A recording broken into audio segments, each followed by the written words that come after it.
Hey guys, tonight we step through thousands of years of front doors that no longer exist, duck beneath smoky roofs, warm our hands beside the very first family fires, and quietly wander from caves to cottages, from mud brick villages to homes glowing with electric light. You can almost hear the crackle of ancient hearths and smell fresh earth after rain as each generation tries to answer the same simple question: where do we belong? Along the way, you'll discover that home has never just been four walls and a roof. It has always been a reflection of hope, survival, and the wonderfully human habit of collecting far too much stuff.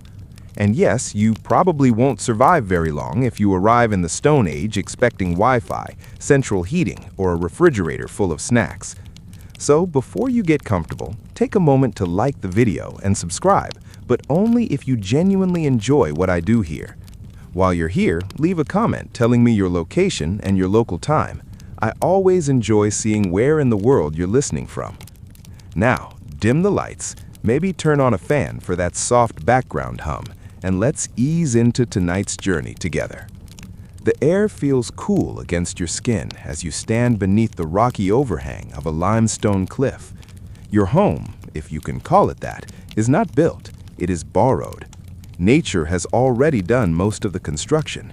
The cave stretches a few meters into the hillside, deep enough to shelter you from rain, but open enough that morning sunlight still reaches the entrance. Outside, grasses sway gently in the breeze. A river winds lazily through the valley below. Herds of grazing animals move across distant hills, unaware that several pairs of curious human eyes are watching from the safety of stone. This is not luxury, it is survival. One of the best established historical facts is that many early humans used naturally sheltered places such as caves and rock overhangs when suitable locations were available. Archaeological evidence from sites across Europe, Asia, and Africa shows that these shelters protected people from weather while preserving traces of fires, tools, bones, and daily life. You step farther inside. The ground beneath your feet is uneven. Someone has spread layers of dried grass and animal hides over part of the floor. Compared to bare stone, it feels surprisingly comfortable. Not exactly memory foam, but definitely an improvement over sleeping directly on rocks. Nearby, a fire burns softly. Its orange light dances across the cave walls. Smoke drifts upward before slowly escaping through the entrance. The fire does much more than provide warmth. It keeps dangerous animals cautious. It dries damp clothing. It cooks food. It gathers people together. In many ways, this small circle of flames is the true center of the home. The walls themselves matter less than what happens around the fire. You settle beside it. The warmth feels comforting after the cool morning air outside. Someone carefully places another branch onto the glowing embers. Tiny sparks rise briefly before disappearing into darkness. The sound becomes almost hypnotic. Crackling wood, gentle conversation, the occasional laugh. Thousands of years later, people still gather around fireplaces, campfires, and backyard fire pits for exactly the same reason. Some traditions refuse to grow old. Historians still argue whether early humans began building permanent shelters long before caves became common homes in some regions, or whether natural shelters remained the preferred choice whenever they were available. The answer likely changed from place to place. After all, if nature kindly provides a sturdy roof, why spend weeks building one? Outside the cave, several family members begin collecting branches. Others search for edible plants. Children chase one another through the grass with remarkable enthusiasm. Apparently, "don't run too far from home" has been parenting advice for an impressively long time. One quirky historical tidbit suggests that some prehistoric groups may have deliberately arranged animal bones, mammoth tusks, or large stones around shelters to strengthen windbreaks or support simple structures in treeless regions. Imagine telling someone your house is partially made from mammoth bones. It certainly gives new meaning to solid construction. The afternoon sun climbs higher. You leave the cave briefly to explore nearby. Not every family chooses stone walls. Across open grasslands where caves are scarce, people build shelters from wood, branches, reeds, grasses, hides, and whatever materials the landscape generously provides. Nothing is wasted. A bent sapling becomes part of a roof. Animal skins become weatherproof coverings. Bundles of reeds become walls. Every home reflects its surroundings. No hardware store required. You approach one small hut built from flexible branches woven together like a giant basket. Thick grasses cover the roof. Inside, the space feels surprisingly cozy. Sunlight filters softly through tiny gaps in the walls. The scent of fresh wood fills the air. A mother carefully repairs one section of the roof while chatting quietly with another family member. Maintenance, it seems, is almost as old as architecture itself. You suddenly realize something important. These homes are never truly finished. Branches loosen, roofs leak, grass must be replaced. Every season demands repairs. Owning a home has apparently always included weekend projects. Some experiences truly connect all generations. As evening approaches, everyone returns. Gatherers bring berries and roots. Hunters carry fresh meat. Children proudly present collections of unusually shaped stones that absolutely must be shown to everyone. Some things never change. A child discovering an interesting rock remains one of history's most reliable events. The fire grows brighter. Dinner cooks slowly over glowing embers. Smoke drifts lazily toward the cave entrance. The scent of roasting food fills the air. You notice that everyone naturally gathers close together. The shelter itself may be simple. The feeling inside it is not. Safety, warmth, belonging. Those qualities matter far more than polished walls or fancy furniture. Night falls. Outside, the valley becomes quiet, except for insects and distant animal calls. Inside, shadows dance gently across the stone ceiling. Someone begins telling a story. Perhaps it explains how the stars came to be. Perhaps it recounts a successful hunt. Perhaps it is simply a favorite tale repeated for the 100th time because everyone enjoys hearing it again. Stories become another kind of shelter. They protect memory. They keep families together. They help children understand the world. Long before books, stories lived inside homes. You lean back against the cool cave wall. The firelight flickers softly across familiar faces. No clocks tick. No phones buzz. No streetlights shine through windows. Only the steady rhythm of breathing, quiet voices, and burning wood. The home may be temporary. The feeling is timeless. Tomorrow, the world begins to change. Instead of following herds across wide landscapes, you will watch people plant seeds, stay in one place, and discover that building a permanent home also means building something entirely new. A village. Morning arrives quietly. The fire you fell asleep beside has settled into a bed of glowing embers, still warm enough that one careful breath sends tiny orange sparks dancing into the cool dawn air. You stretch, step outside the cave, and notice something different about the valley. People are no longer preparing to follow migrating animals. Instead, several families remain close to the same patch of land. The change seems almost invisible at first, yet it will reshape human history forever. You walk toward a broad clearing beside a slow-moving river. The soil here is dark and rich. Wild grasses sway gently in the breeze, but among them are neat patches where people have deliberately planted seeds. Instead of wandering endlessly across the landscape, they have begun asking a remarkable question. What if we stayed? One of the best established historical facts is that during the Neolithic Revolution, beginning roughly 12,000 years ago in different parts of the world, many human communities gradually shifted from hunting and gathering toward farming and animal domestication.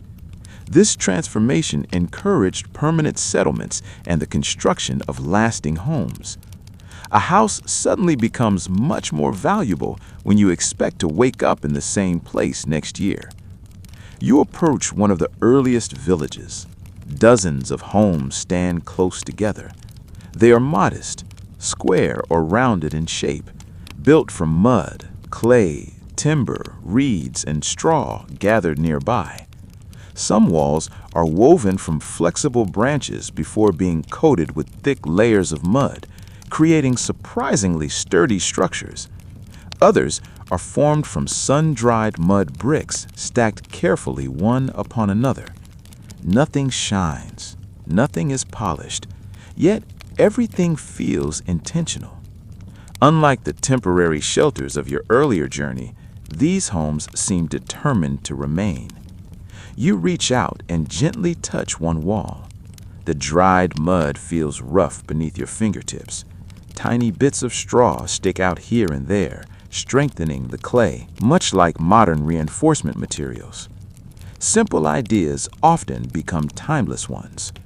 A woman smooths fresh mud onto a small crack while humming softly to herself. Home maintenance has entered another exciting chapter. No hardware store yet, still plenty of repairs. Nearby, children help carry water from the river in clay pots. Their job may not be glamorous, but without water, no village survives. You smile as one child proudly carries an extremely tiny pot with enormous determination. Every helper begins somewhere. Historians still argue whether farming spread mainly because neighboring communities adopted successful ideas from one another, or whether different groups independently developed agriculture in several regions around the world. The evidence points towards both processes playing important roles. Human creativity rarely follows only one path. You step inside one of the homes. Immediately, the temperature changes. The thick mud walls keep the interior pleasantly cool despite the warming day outside. There is no elaborate furniture. A raised platform covered with woven mats serves as a sleeping area. Clay jars line one wall, filled with grain harvested from nearby fields. Bundles of herbs hang from wooden beams overhead, drying slowly in the warm air. Everything inside serves a purpose. Storage has become almost as important as shelter itself. After all, collecting grain only matters if mice do not collect it first. One quirky historical tidbit tells us that at some early settlements, people buried family members beneath the floors of their own houses. While the reasons remain debated, archaeologists believe this may have reflected strong connections between families, ancestors, and the houses they built. Today, that would certainly make renovating the kitchen rather more complicated. Outside, goats wander comfortably through the village. A few sheep graze nearby. Dogs keep watch with impressive seriousness, occasionally interrupted by extremely important naps. Animal domestication has changed daily life just as dramatically as farming. Home now includes more than people. You continue through the settlement. Smoke rises gently from several rooftops where small openings allow cooking fires to breathe. Neighbors move freely between homes. Someone borrows a tool.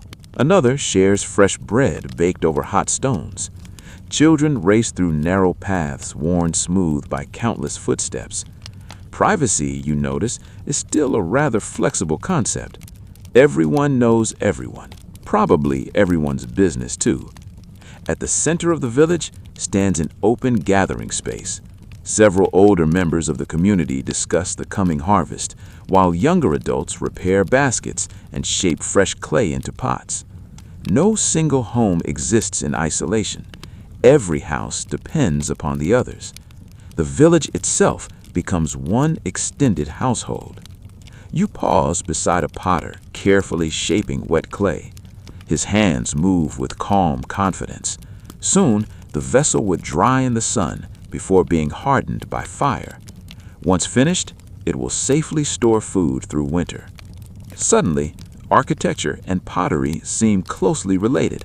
Both exist to protect what people value. The afternoon sun climbs overhead. You notice flat rooftops where grains dry in the warmth. Women spread harvested plants carefully across woven mats. Children help chase curious birds away from the food. The birds apparently appear entirely unconvinced by these objections. Agricultural negotiations between humans and birds have apparently been ongoing for thousands of years. Nearby, several villagers work together repairing a damaged wall after recent rain. Nobody asks whose wall it is. Everyone simply helps. A stronger village benefits every family. You remember the lonely cave from your previous stop. That shelter protected one small group. This village protects many. The idea of home has quietly expanded. As evening approaches, delicious smells drift through the settlement. Fresh bread, roasted grains, stewed vegetables, a little meat for those fortunate enough to have it. People gather outside their homes rather than remaining indoors. Conversations stretch long after the meal ends. Children gradually grow sleepy beside their parents. The stars emerge overhead just as they did above the cave. Some things remain reassuringly familiar. The fire still gathers everyone together. Only now there are dozens of fires instead of one. Their soft glow spreads across the village like tiny islands of warmth. You look around one final time before settling beside another welcoming hearth. These simple mud brick homes may appear humble, but they represent one of humanity's greatest turning points.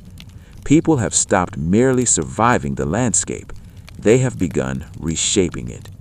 Tomorrow, those villages will continue growing until they become something the world has never seen before.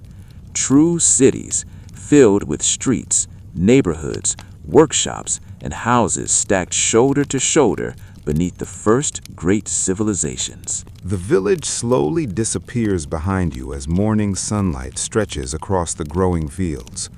Smoke rises peacefully from dozens of mud brick rooftops, and somewhere a rooster announces the dawn with complete confidence, despite being a little late.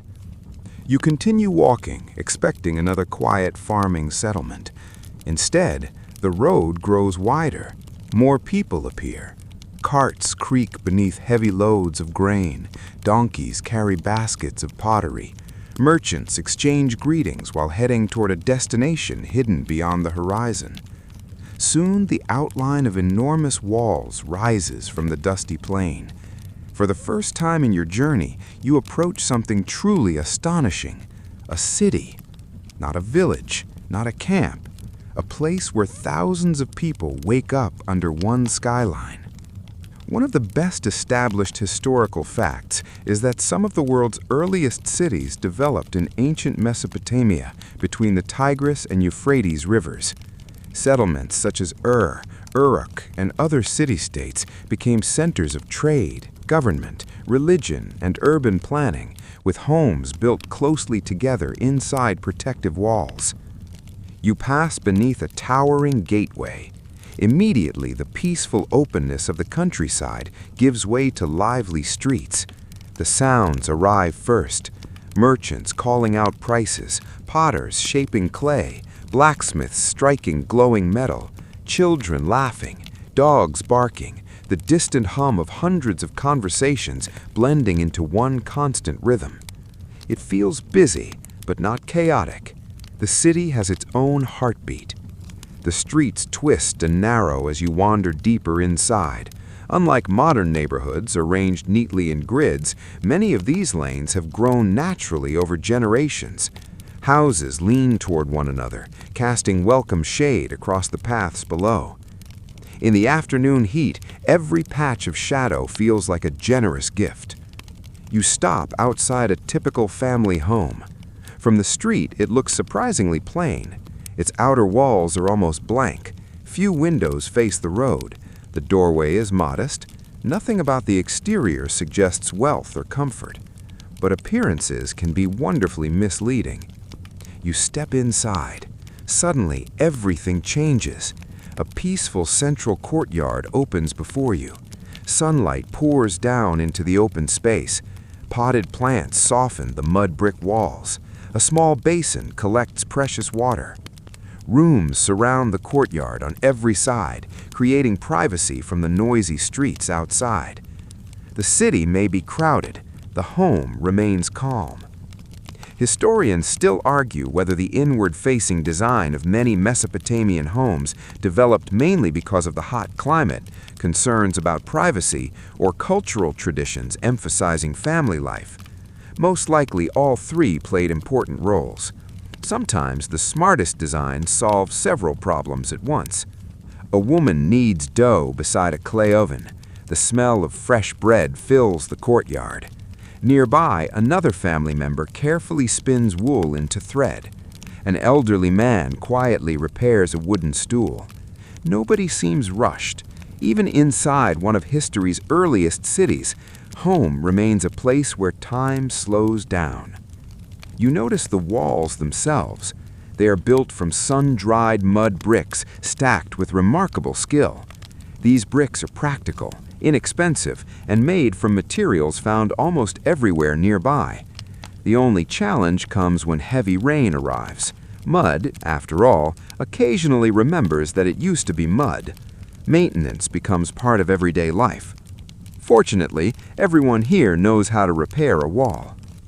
One quirky historical tidbit tells us that in some ancient Mesopotamian cities, people occasionally left written messages, contracts, or records on clay tablets inside their homes, creating accidental time capsules that archaeologists would eventually discover thousands of years later. Imagine cleaning your attic and finding a 4,000-year-old grocery list. Some receipts really do last forever. You continue exploring. The rooftops above you are flat. Wooden ladders lead upward. Several families spend the cooler evening hours on these rooftops, escaping the warmth trapped inside their homes after a long summer day. Children chase one another carefully across the roofs, while adults enjoy the breeze. The rooftops become extra rooms beneath the open sky, quite possibly the oldest rooftop patios in history. Nearby, a wealthy merchant's house is noticeably larger. Its courtyard contains decorative plants. Several storage rooms hold imported goods from distant lands.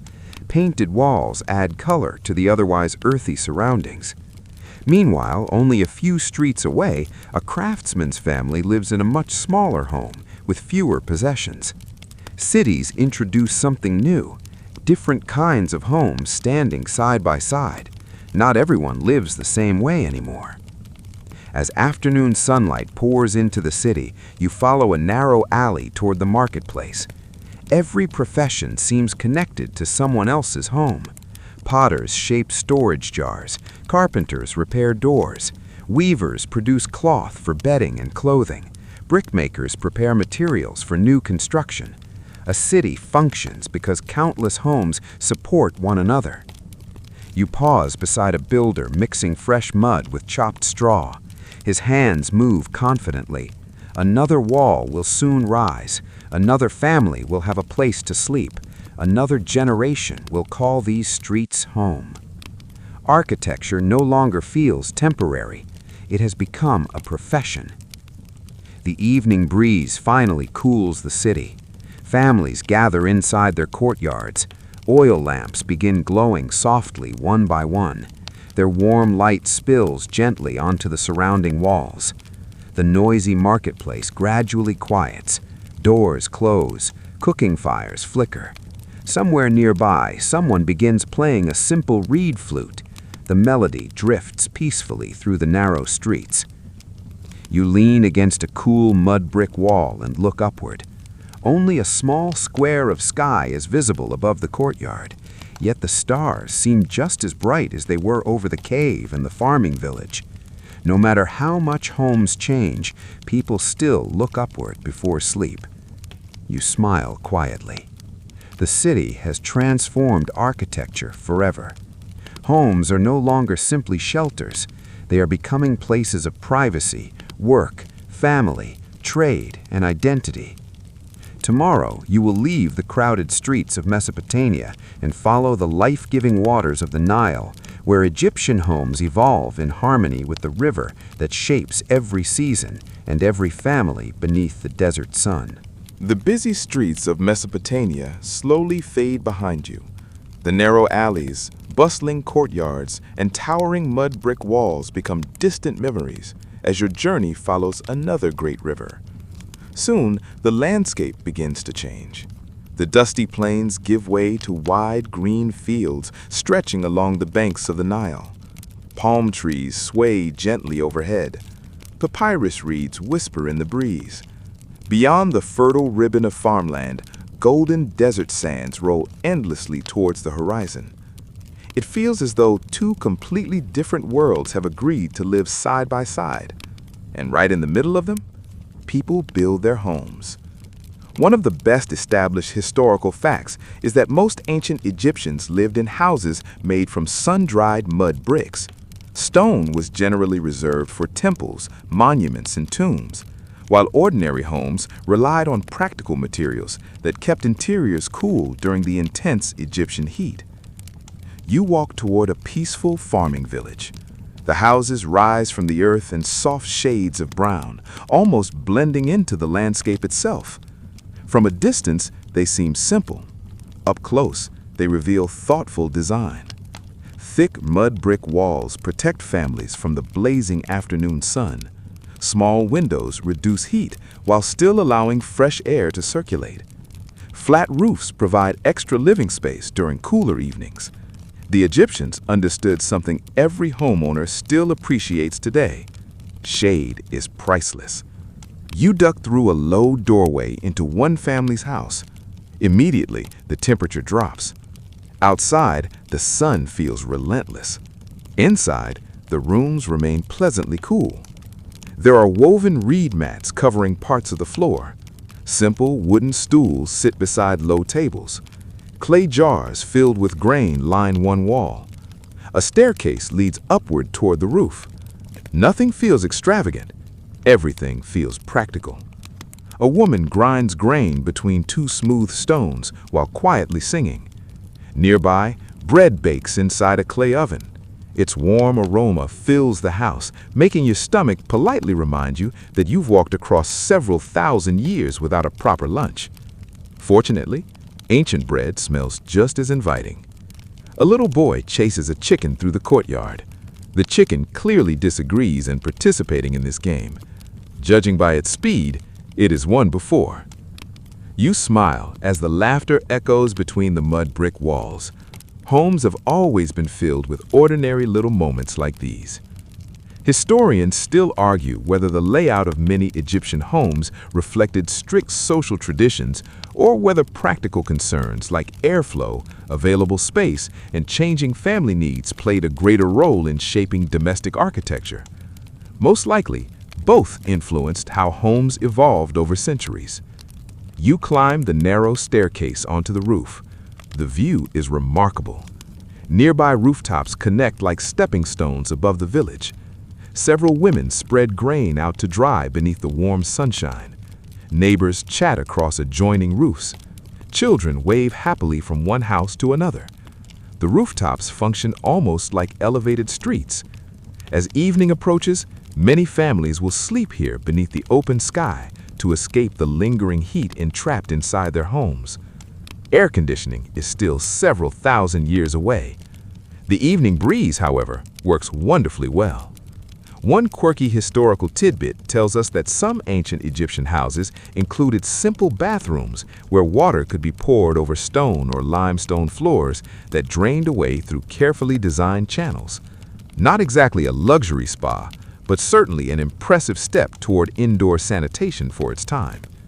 You descend once more into the shaded rooms below.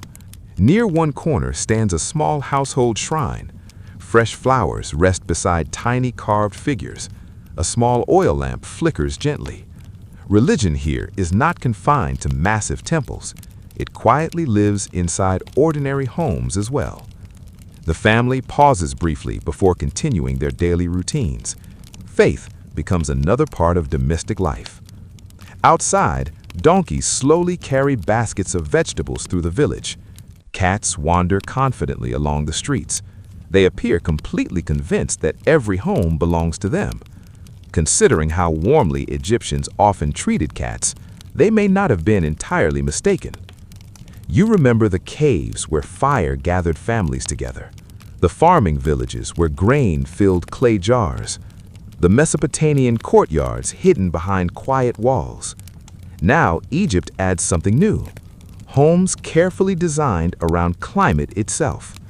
The house works with nature instead of fighting against it.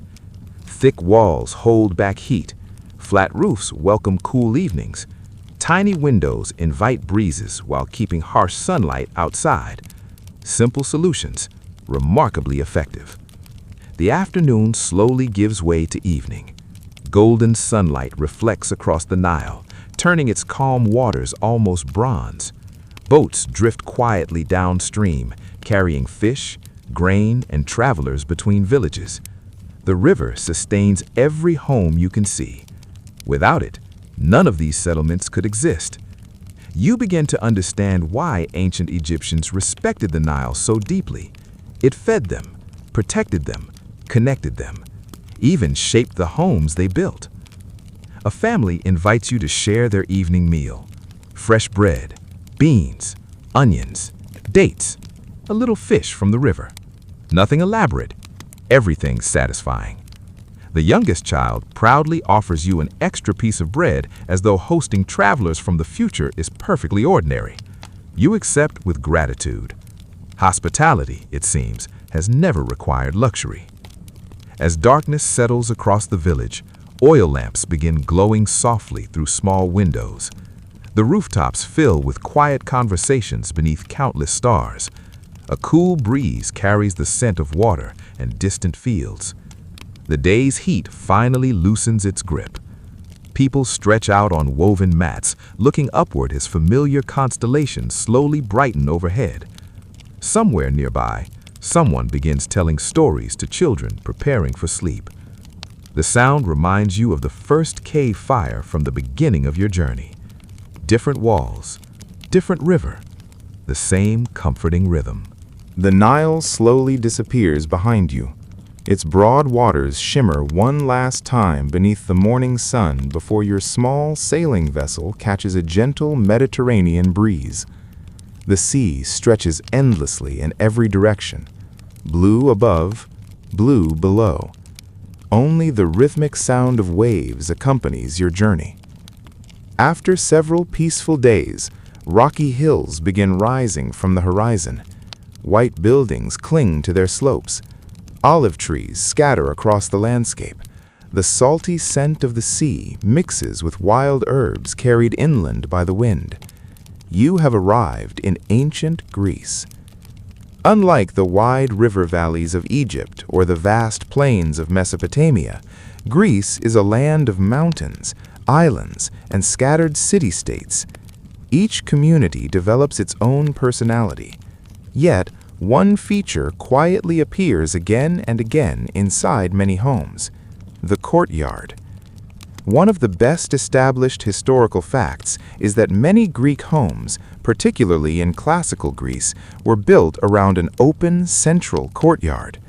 This design allowed sunlight, ventilation, and a private outdoor space where much of daily family life naturally unfolded. You enter a modest neighborhood through narrow stone streets. The homes seem almost reserved from the outside. Plain walls, simple wooden doors, few windows facing the street. A traveler passing by might assume very little happens behind those quiet facades. Then the door opens. Immediately, the home reveals its hidden heart. A bright courtyard welcomes you with warm sunlight. Potted herbs fill the air with the scent of rosemary, thyme, and lavender. A small well stands near the center. Rainwater collected from the roof helps supply the household. Birds flutter between nearby rooftops. Everything suddenly feels open and peaceful. The noisy street disappears behind thick walls. Privacy has become an art form.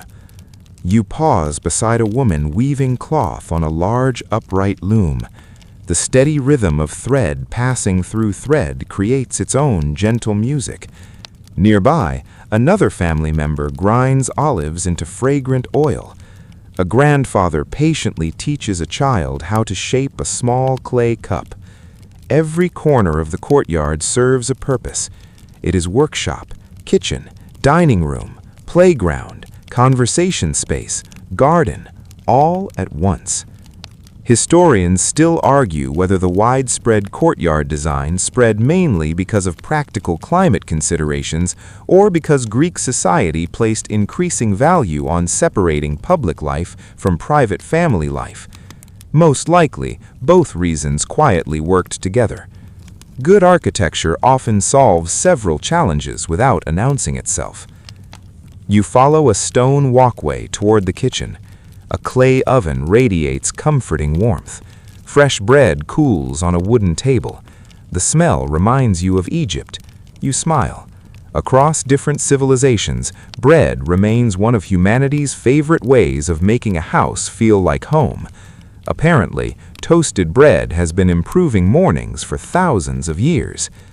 Nearby, earthenware jars nearly as tall as your waist stand against one wall.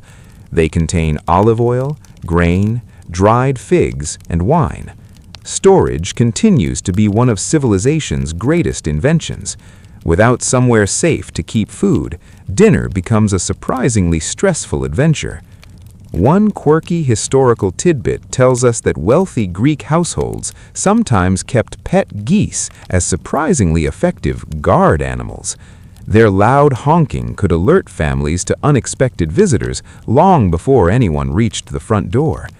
Forget modern security systems. One determined goose apparently considered itself perfectly qualified. You carefully step around a very confident goose wandering through the courtyard. It watches you suspiciously. Perhaps history was telling the truth after all. The upper floor overlooks the courtyard through a wooden balcony. Bedrooms occupy quieter corners of the home. Simple furniture fills each room. Wooden chests store clothing. Woven blankets rest neatly upon sleeping platforms. Sunlight enters gently without overheating the interior. Nothing feels excessive. Balance seems more important than luxury. Outside the home, the city hums with activity. Merchants sell pottery. Philosophers debate beneath shaded walkways. Craftsmen carve marble. Children race through narrow lanes before being politely reminded not to knock over expensive amphoras. Some lessons never become outdated. You wander back into the courtyard just as the family gathers for the midday meal. Low tables are arranged beneath a patch of welcome shade. Olives, cheese, fresh bread, figs, lentils, perhaps a little fish brought from the nearby sea. Simple food shared slowly among family members. Conversation flows naturally. Nobody appears in a hurry. You remember the Stone Age fire, the farming village, the Mesopotamian courtyard, the Egyptian rooftop beneath the stars. Every stop along your journey has revealed something familiar. People may build homes differently, but they always gather together to eat, to talk, to laugh, to tell stories. The afternoon sun grows warmer. Several family members retreat into cooler rooms, while others continue working in the courtyard. A cat strolls confidently across the stone floor before curling up beneath an olive tree. Its expression suggests it has personally supervised Greek architecture for centuries. Honestly, it wears the role rather well. As evening approaches, lamps begin glowing softly around the courtyard. Their gentle light reflects against whitewashed walls. Neighbors exchange greetings across nearby rooftops. Somewhere beyond the houses, a musician begins playing a lyre. The melody drifts peacefully through the cooling air. The courtyard transforms once again. Not a workplace now, a peaceful gathering place. Children gradually become sleepy. Older relatives continue quiet conversations beneath the evening sky. You look upward. Only a square of stars is visible above the courtyard walls, yet somehow that small window to the heavens feels enough. Perhaps home has never needed the biggest view, only the right one. Tomorrow, your journey carries you westward to Rome, where homes will grow larger, engineering will reshape everyday comfort, and you will discover that ancient people appreciated warm floors, indoor plumbing, and surprisingly modern conveniences far earlier than many imagine. Morning sunlight spills gently into the Greek courtyard as the household slowly wakes. The scent of fresh bread lingers in the cool air. Someone draws water from the well. A rooster proudly announces another sunrise, sounding as though he personally negotiated the contract with the sun. You quietly leave the peaceful courtyard behind and continue your journey westward. The road grows wider. The villages become larger. Stone bridges cross sparkling rivers. Travelers from every corner of the Mediterranean pass by carrying goods, stories, and languages from distant lands. Before long, you see it. Rome. Not merely a city, an empire gathered beneath one skyline. The streets stretch endlessly ahead. Temples rise toward the heavens. Aqueducts stride confidently across the countryside like enormous stone giants. Wherever you look, people are building, repairing, expanding, improving. The Romans seem to believe every practical problem simply needs another clever engineering solution. One of the best established historical facts is that many Roman homes benefited from impressive engineering innovations, including aqueducts supplying fresh water, sewer systems removing waste, and, in wealthier homes, hypocaust heating systems that warmed floors by circulating hot air beneath them. Warm floors, nearly 2,000 years ago. Someone in ancient Rome clearly decided cold feet were unacceptable. You step into the city through a busy marketplace. Merchants sell fruit from wooden stalls. Blacksmiths hammer glowing iron. Bakers pull warm loaves from brick ovens. Children weave through the crowd with astonishing confidence, somehow avoiding every cart despite coming alarmingly close several times. You silently admire their both agility and their parents' remarkable patience. Soon you arrive at two very different kinds of Roman homes, standing only streets apart. The first rises several stories above the road. Windows overlook the busy street below. Laundry flutters gently from upper balconies. This is an insula, an apartment building where many ordinary Romans live. The second sits quietly behind elegant walls. Its entrance is modest. Its interior, however, reveals surprising beauty. This is a domus, the townhouse of a wealthy family. Rome contains both worlds. You begin with the apartment building. The wooden staircase creaks softly beneath your feet. Families occupy small rooms stacked one above another. Life here feels energetic. Neighbors greet one another constantly. The smell of fresh cooking drifts through narrow hallways. Children play in shared courtyards below. The higher you climb, the smaller the apartments become. Historians still argue whether life in upper-story Roman apartments was consistently uncomfortable or whether conditions varied greatly depending on neighborhood, construction quality, and household income. Like modern cities, the answer depends greatly on where you happen to live. You step into one modest apartment. Its rooms are compact but welcoming. Simple wooden furniture fills the space. Clay lamps provide evening light. A small cooking area occupies one corner. Storage chests line the walls. Nothing is wasted. Every bit of space serves multiple purposes. Living efficiently has always been an impressive architectural skill. One quirky historical tidbit tells us that some Roman apartment buildings became so tall that emperors eventually introduced regulations limiting their height because poorly built upper floors sometimes proved dangerously unstable. Apparently, even ancient Rome occasionally struggled with ambitious property developers. You carefully descend the stairs, perhaps without bouncing too enthusiastically. Now you cross the street toward the wealthy domus.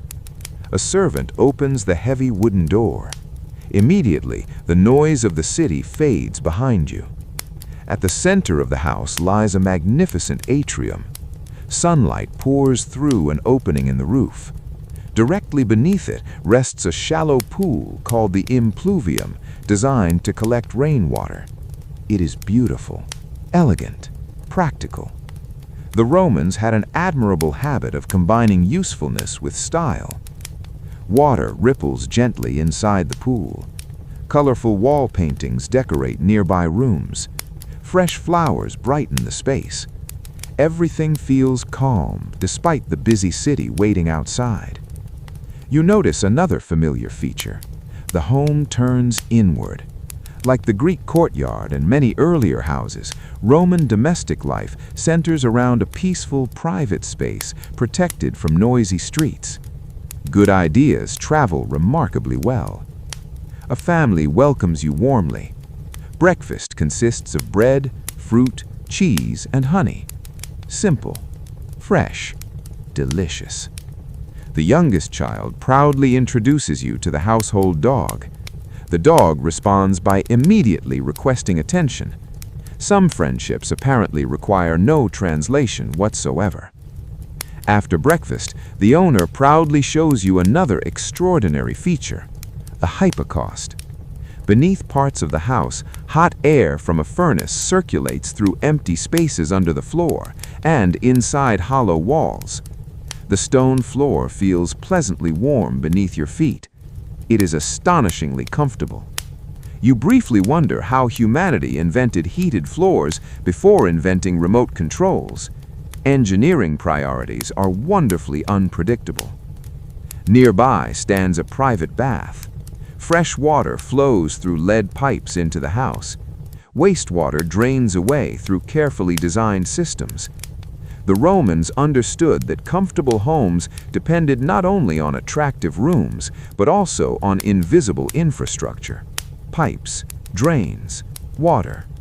The things people rarely admire until they stop working. You stroll into the rear garden. Flowers bloom beside marble pathways. Small fountains murmur peacefully. Fruit trees provide welcome shade. Birds hop between neatly trimmed shrubs. Nature and architecture quietly cooperate. You remember the herb gardens beside monastery walls from another journey. Gardens seem to follow homes wherever civilization flourishes. As evening approaches, oil lamps begin glowing throughout the house. Golden light reflects against painted walls. Soft conversations echo through the atrium. Beyond the doorway, Rome continues buzzing with life. Inside, everything grows wonderfully peaceful. The family gathers together for the evening meal. Stories fill the room. Laughter follows. Children gradually become sleepy. You realize that whether someone lives in a grand townhouse or a modest apartment, the evening follows much the same rhythm. People seek warmth, comfort, food, conversation, rest. Those needs have changed very little across thousands of years. You step outside one final time. The streets shimmer beneath countless lamps. Above them, the stars quietly watch over the empire, just as they watched over caves, villages, and Greek courtyards. Tomorrow, Rome slowly fades behind you, as Europe enters the Middle Ages, where humble cottages, timber houses, and towering castles reveal entirely new ways of thinking about what a home should be. Rome slowly slips behind you, its marble streets, Elegant villas, busy apartments, and warm heated floors gradually become memories carried forward through time. The roads grow quieter. Some magnificent buildings begin showing signs of age. Stone bridges still stand proudly, but fewer travelers pass over them. Empires, you realize, can feel surprisingly permanent, right up until they aren't. As the centuries unfold, Europe changes. Kingdoms rise, kingdoms disappear. Trade routes shift. Forests reclaim abandoned places. Yet through every change, people continue building homes with whatever materials lie close at hand. Some families raise simple timber cottages. Others live inside enormous castles whose walls seem capable of resisting the wind itself. The contrast could hardly be greater. One of the best established historical facts is that during the Middle Ages, most ordinary Europeans lived in modest timber, wattle and daub, or stone cottages, while nobles often resided in castles that served both as homes and defensive fortresses. You first approach a small farming village tucked beside rolling green fields. Thin trails wind between cottages with roofs of straw thatch. Smoke curls lazily from holes near the rooftops. Geese wander confidently through muddy lanes as though they personally own the village. Judging by everyone's willingness to step aside, perhaps they do. The cottage before you appears wonderfully humble. Its walls consist of woven wooden branches coated with thick mud and clay. Oak beams support the roof. Bundles of dried straw create surprisingly effective insulation overhead. The entire house seems to have grown naturally from the surrounding landscape. You duck through the low doorway. Mind your head. Medieval builders apparently believed door frames should encourage good posture or excellent ducking skills. Inside, the room is warm despite the cool weather outside. A fire burns steadily in the center hearth. Unlike the carefully designed chimneys of later centuries, smoke slowly rises toward the roof before drifting outside through openings in the thatch. The air carries the comforting scent of burning oak mixed with fresh bread. It is smoky but cozy. The family gathers around sturdy wooden benches. A pot of vegetable stew simmers patiently over the fire. Simple wooden bowls rest upon the table. Everything here serves a purpose. Nothing is extravagant. You notice that the home feels remarkably alive. Tools hang neatly on one wall, bundles of herbs dry from ceiling beams. A spinning wheel waits beside a woven basket filled with wool. Children quietly help shell peas, while an older family member repairs a wooden bucket. Home is not separate from work. Home is work. Historians still argue whether medieval peasant homes were generally as dark and uncomfortable as they are sometimes portrayed, or whether many cottages were more practical, adaptable, and surprisingly efficient than popular imagination suggests. The evidence increasingly points toward greater variety than older stereotypes allowed. Some cottages were undoubtedly difficult. Others were carefully maintained and remarkably comfortable for their time. One quirky historical tidbit tells us that in many medieval homes, dried flowers and fragrant herbs such as lavender or rosemary were scattered across floors or hung from rafters to freshen indoor air and discourage insects. Not exactly a modern air freshener, but certainly more charming than Mountain Breeze No. 4. You smile as the pleasant scent drifts through the room. Outside, chickens scratch busily beneath apple trees. A friendly dog follows you with determined curiosity. Nearby, a cat lounges beside the doorway, pretending not to notice anyone, while clearly noticing absolutely everything. Cats have maintained this professional attitude for millennia. You leave the village and continue climbing toward a rocky hill where an enormous castle dominates the countryside. Its towers rise high above the surrounding fields. Massive walls encircle courtyards filled with workshops, stables, kitchens, wells, and living quarters. This is far more than a military fortress. It is an entire community enclosed within stone. Heavy wooden gates slowly swing open. You cross a sturdy drawbridge spanning a deep ditch. Immediately, the sounds change. Blacksmiths hammer iron. Servants carry baskets of bread.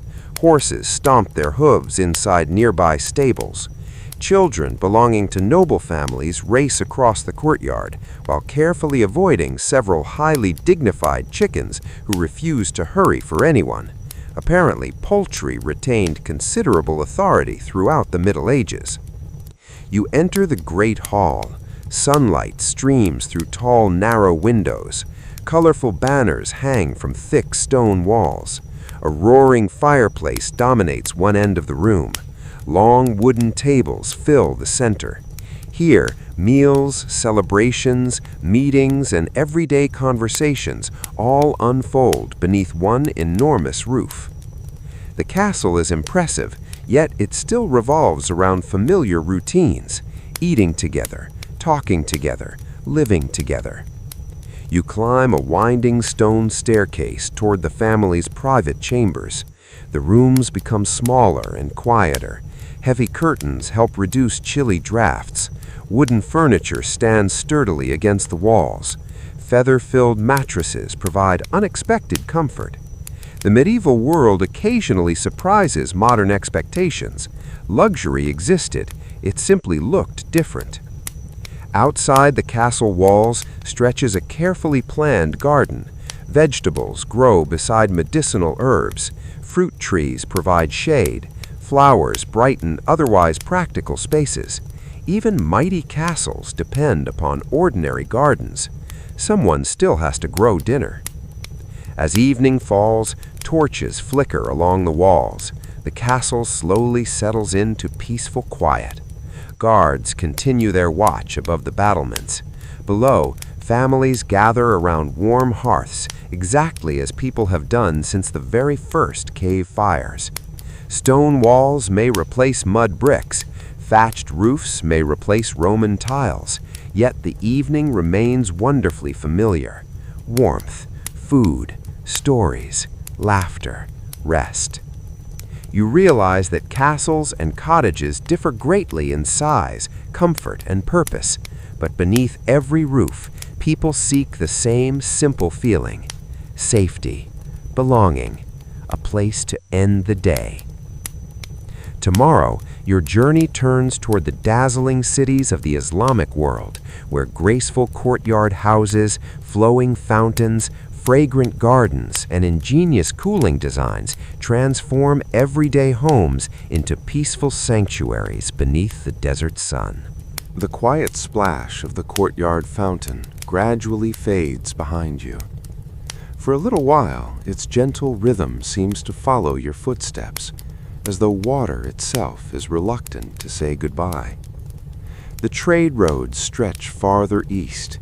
Mountains rise in the distance, their peaks softened by pale morning mist. Caravans continue moving steadily across the landscape, carrying silk, porcelain, tea, spices, books, and ideas between civilizations. You travel with them, watching the scenery slowly transform. Broad deserts give way to green valleys. Bamboo forests sway in the breeze. Wide rivers reflect the morning sky like polished glass. Soon you arrive in lands where wood, paper, stone, and carefully shaped gardens come together in a remarkably peaceful vision of home.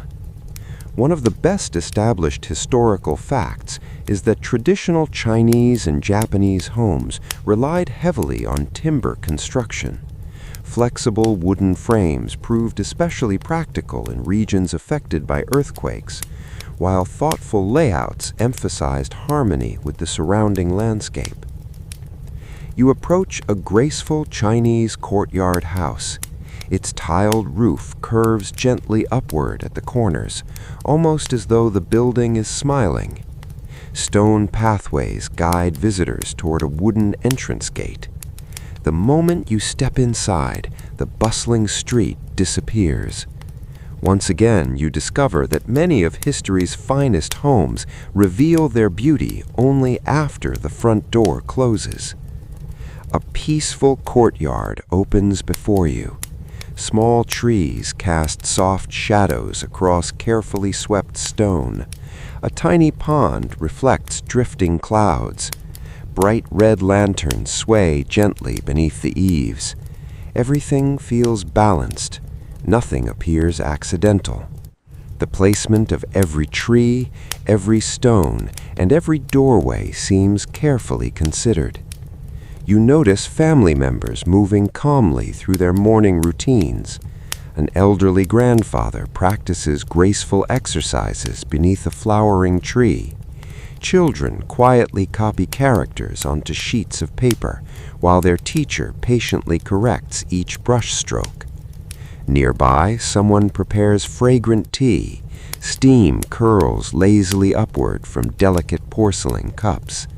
Even the simple act of boiling water somehow feels wonderfully unhurried. Historians still argue whether the precise layouts of many traditional East Asian homes were shaped more strongly by practical architectural needs or by philosophical ideas emphasizing harmony, family order, and balance with nature. Perhaps those ideas became practical precisely because they encouraged peaceful living. You remove your shoes before stepping farther inside. Smooth wooden floors feel warm beneath your feet. Sliding doors made from wooden frames and translucent paper quietly separate one room from another. Unlike thick stone walls, these partitions can be opened or closed depending on the season, the weather, or the family's needs. Rooms themselves become wonderfully flexible. One space serves many purposes throughout the day: morning classroom, afternoon sitting room, evening bedroom. Architecture learns to adapt rather than remain fixed. One quirky historical tidbit tells us that nightingale floors, installed in some historic Japanese buildings, were deliberately designed to chirp softly when someone walked across them, making it difficult for unexpected visitors to move silently through the house. Imagine your floor politely announcing, "Someone's coming." Ancient security systems occasionally sounded surprisingly musical. You smile as a floorboard produces a gentle squeak beneath your careful step. Outside, the garden draws your attention. Unlike the lush courtyards you visited farther west, this landscape feels quieter. Every rock appears thoughtfully placed. A tiny bridge crosses a narrow stream. Moss covers shaded stones. Pine trees lean gracefully toward a small pond where colorful fish glide beneath the surface. Nothing feels crowded. Empty space itself becomes part of the design. You remember the Roman gardens, the monastery herb beds, the Islamic fountains. Now another lesson quietly joins them. Sometimes beauty comes not from adding more, but from knowing when to stop. A family invites you to join them for tea. The preparation unfolds slowly. Water is heated carefully. Each movement feels deliberate. The cups are small. The conversation is gentle. Nobody rushes. The silence between spoken words feels just as welcome as the words themselves. Apparently, homes have always known something modern life occasionally forgets. Not every quiet moment needs filling. Nearby, a carpenter shapes fresh timber with astonishing precision. Wood shavings curl softly onto the floor. Every beam fits another perfectly without unnecessary force. Craftsmanship becomes another language through which homes speak. Outside, the breeze gently stirs bamboo leaves. Their soft rustling creates a soothing rhythm unlike any you've heard before. You notice wide roof overhangs protecting the walls from heavy rain. Verandas create sheltered spaces between indoors and outdoors. Nature never feels excluded. Instead, the house seems to welcome the landscape inside. A cat wanders confidently along the veranda before deciding that today's important responsibility is watching butterflies. It appears entirely devoted to this task. Scientific productivity remains difficult to measure. Children laugh quietly nearby while folding paper into birds and flowers. An older woman arranges blossoms inside a simple ceramic vase. Only a few blossoms, nothing excessive, yet somehow the room feels complete. You begin noticing that these homes celebrate restraint rather than display. Comfort arrives through balance, not abundance. As evening approaches, lanterns begin glowing softly beneath the wooden eaves. Their warm light reflects across polished floors. The garden gradually fades into shadow, while the fragrance of flowering trees drifts gently through partially opened screens. Crickets begin their nightly song. The house grows wonderfully still. You sit quietly on the veranda, watching the moon rise over distant hills. Its pale light touches the pond, the stones, and the wooden beams with equal gentleness. You think back to every home you visited: the cave fire, the farming village, Mesopotamian courtyards, Egyptian rooftops, Greek family homes, Roman engineering, medieval cottages, Islamic gardens. Each has taught you something different. Each has quietly answered the same question: how can a building help people live well? Tomorrow, the answer comes from the far north, where long winters, roaring hearths, and mighty timber halls reveal how Viking families transformed harsh climates into surprisingly warm and welcoming homes. The bamboo leaves fade into the distance behind you, their gentle rustling replaced by the steady rhythm of waves against the hull of a sturdy wooden ship. Your journey now carries you north, much farther north. The air becomes cooler with each passing day. The warm breezes of southern gardens give way to crisp winds carrying the scent of pine forests and salt water. The sea grows darker. Rocky coastlines appear through the morning mist. Towering cliffs rise from restless waves, while evergreen forests stretch inland as far as the eye can see. This is the world of the Vikings. At first glance, it seems like an unforgiving place to build a home. Long winters, short growing seasons, heavy snowfall, strong coastal winds.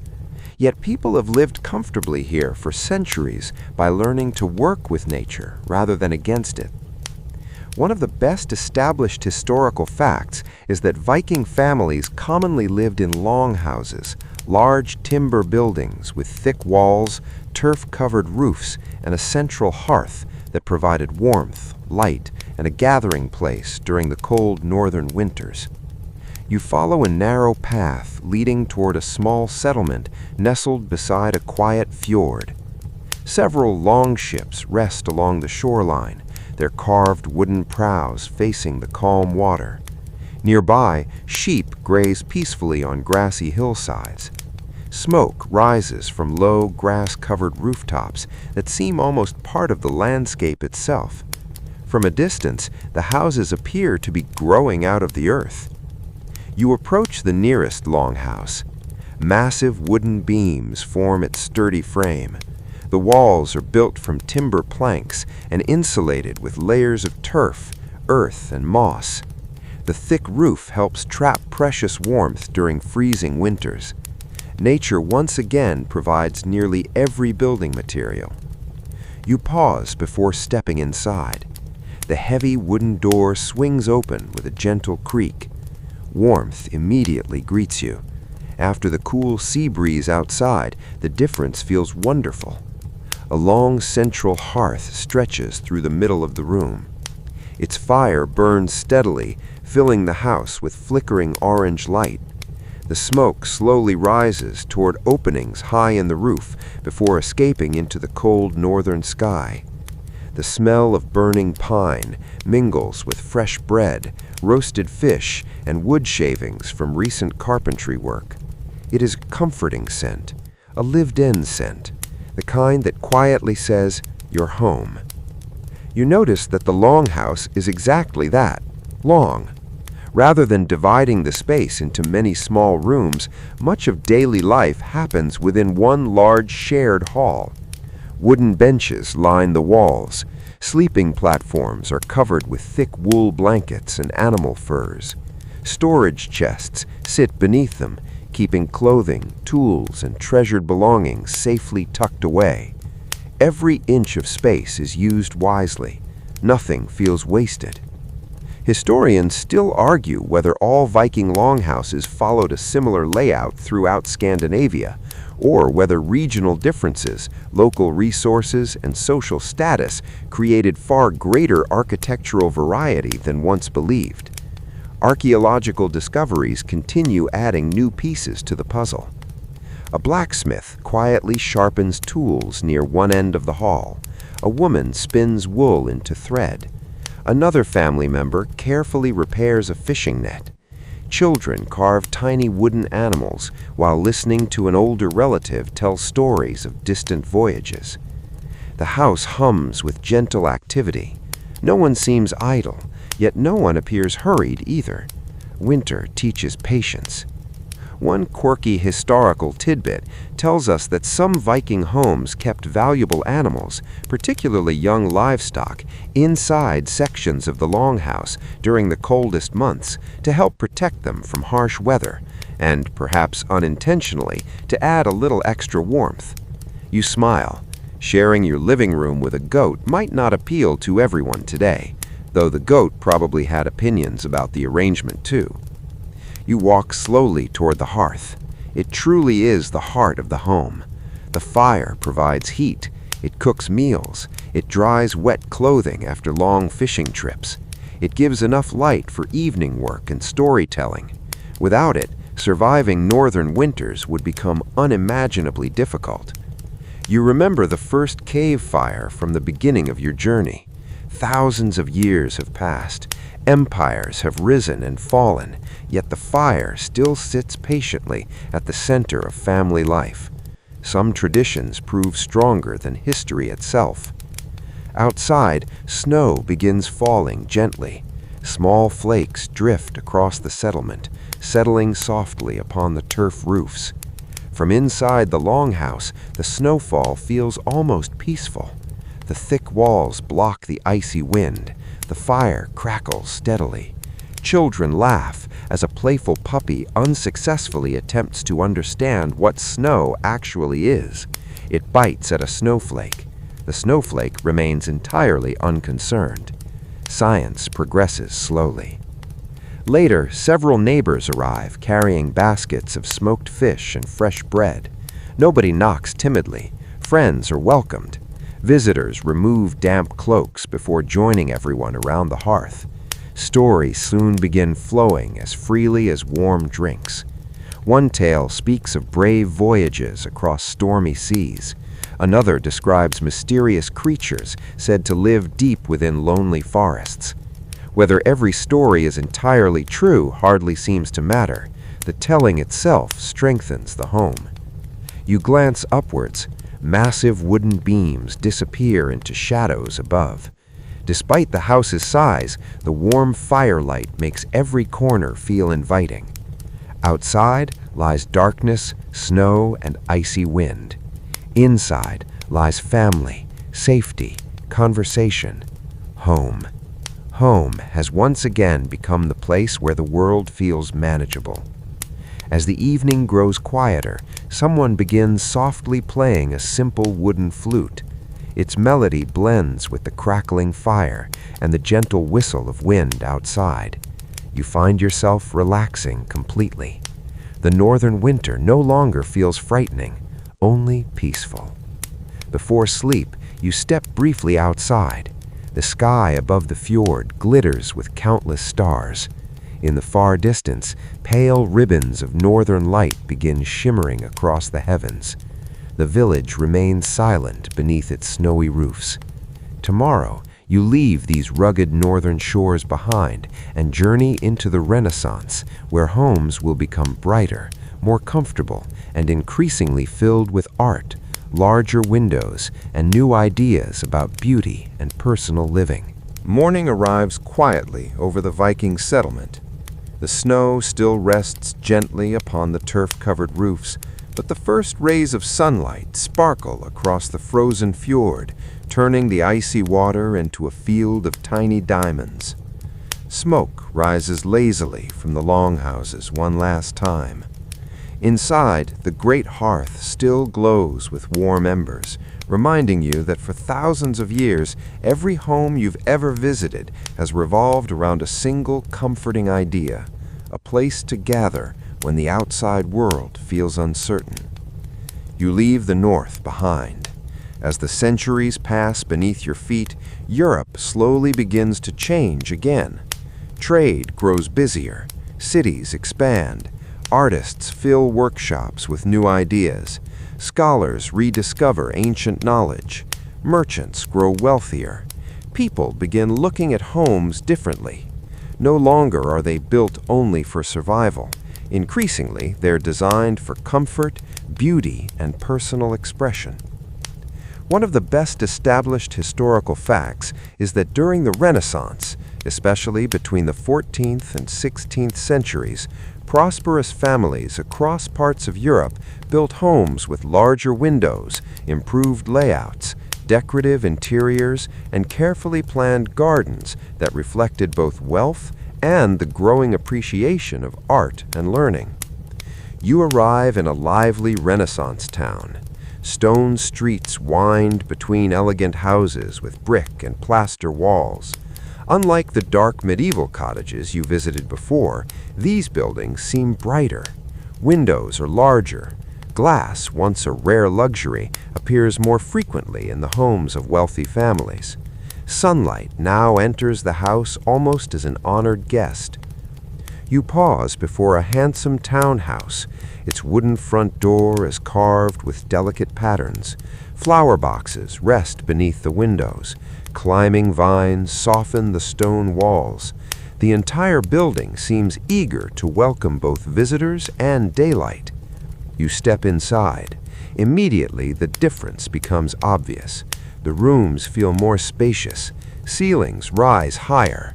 Walls are painted with warm colors instead of remaining bare. Paintings hang neatly between wooden beams. Shelves display carefully crafted pottery, books, and small sculptures collected from distant lands. A home has become something more than shelter. It has become a reflection of its owner's interests and identity. Historians still argue whether the dramatic changes in Renaissance homes reached ordinary families as quickly as they reached wealthy merchants and nobles, or whether many traditional medieval styles continued alongside these innovations for much longer than popular history suggests. As with most changes in history, progress rarely happens everywhere at the same speed. You walk into the main hall.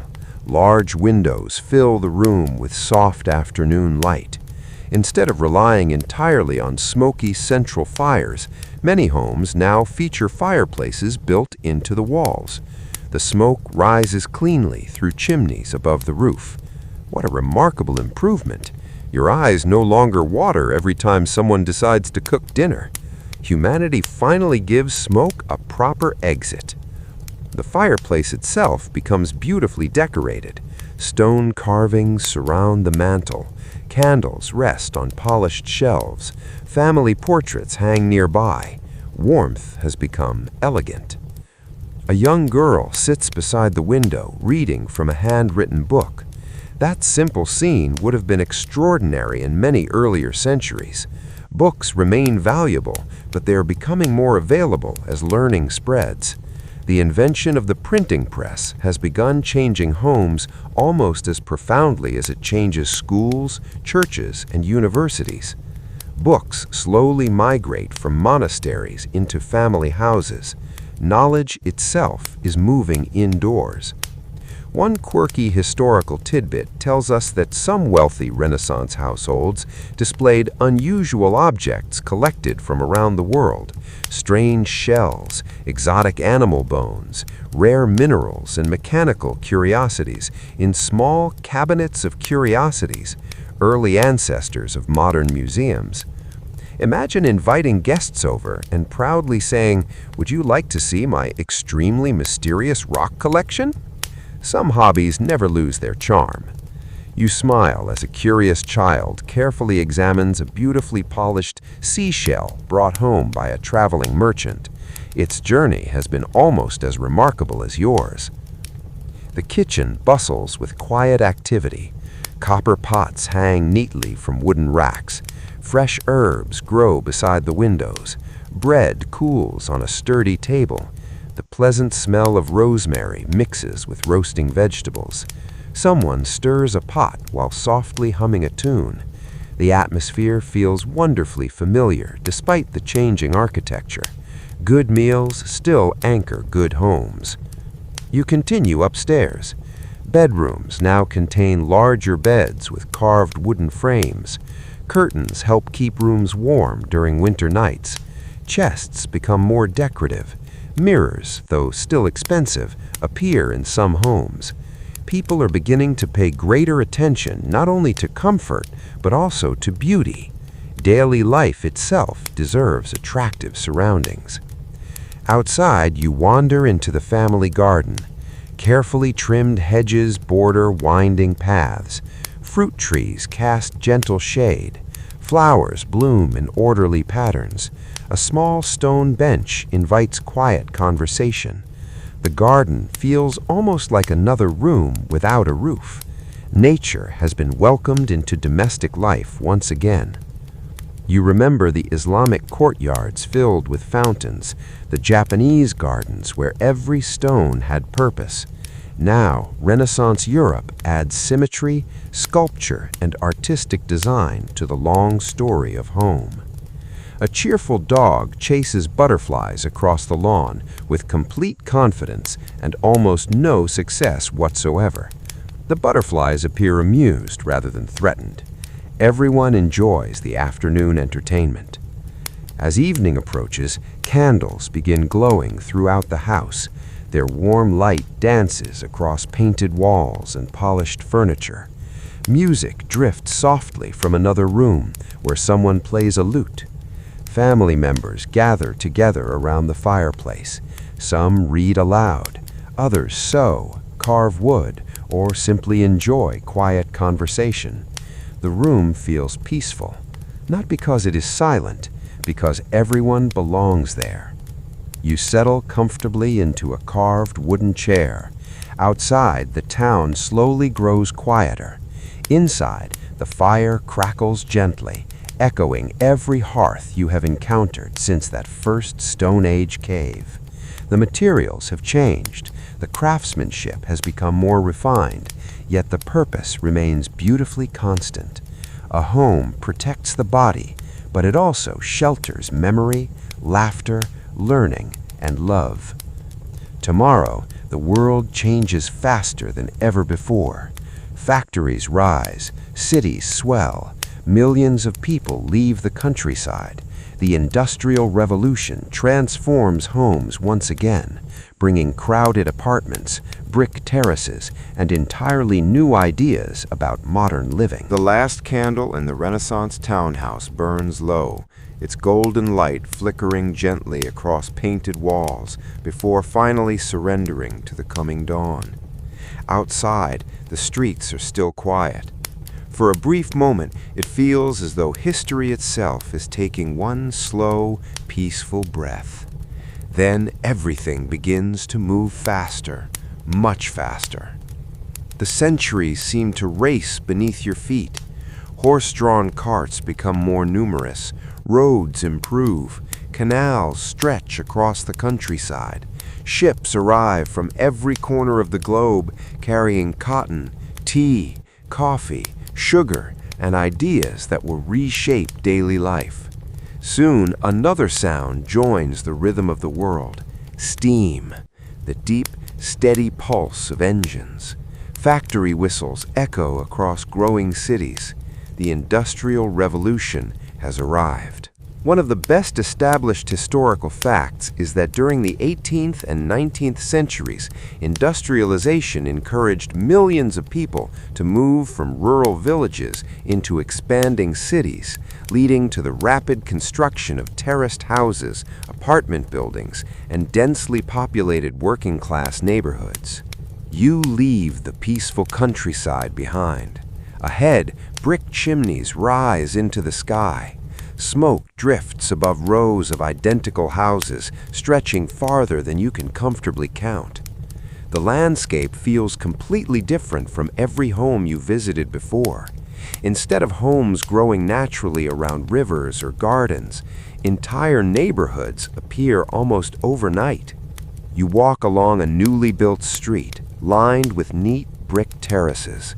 Each house resembles its neighbor: small front doors, tall windows, brick chimneys, tiny back gardens. Simple, practical, efficient. Builders have discovered that repeating successful designs allows homes to be constructed quickly for thousands of growing families. You step inside one modest house. The entrance hallway is narrow but welcoming. A sitting room occupies the front of the building. The kitchen sits toward the back. A staircase climbs to small bedrooms upstairs. Compared to the single-room cottages of medieval villages, the layout feels surprisingly organized. Each room now has a more specific purpose. Home life becomes increasingly divided into spaces for cooking, sleeping, working, and gathering. Historians still argue whether industrial housing represented primarily an improvement in everyday living, or whether overcrowding and poor sanitation often overshadowed the benefits of these new urban homes. The answer depends greatly on the city, the neighborhood, and the family's income. For many people, life genuinely improved. For others, challenges remained considerable. The kitchen smells of fresh bread and vegetable soup. A cast-iron stove quietly warms the room. Unlike the smoky open hearths of earlier centuries, enclosed stoves use fuel more efficiently while keeping much of the smoke contained. Cooking becomes cleaner. The walls appreciate this development as much as the people do. You smile while running a hand gently across the smooth tabletop. Someone has carefully polished the wood until it gleams softly in the afternoon light. Small decorative touches appear everywhere: framed family photographs, embroidered cloth, a clock ticking steadily upon the mantel. For the first time during your journey, time itself seems to have entered the home in a very visible way. No longer does every day follow only the rhythm of sunrise and sunset. Factory whistles, train schedules, school hours, working shifts. The clock quietly becomes another member of the household.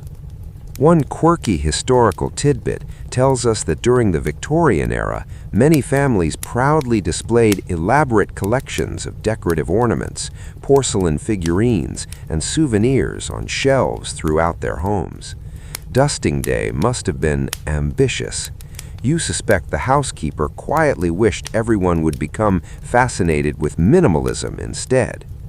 The sitting room feels especially inviting. Heavy curtains soften the windows.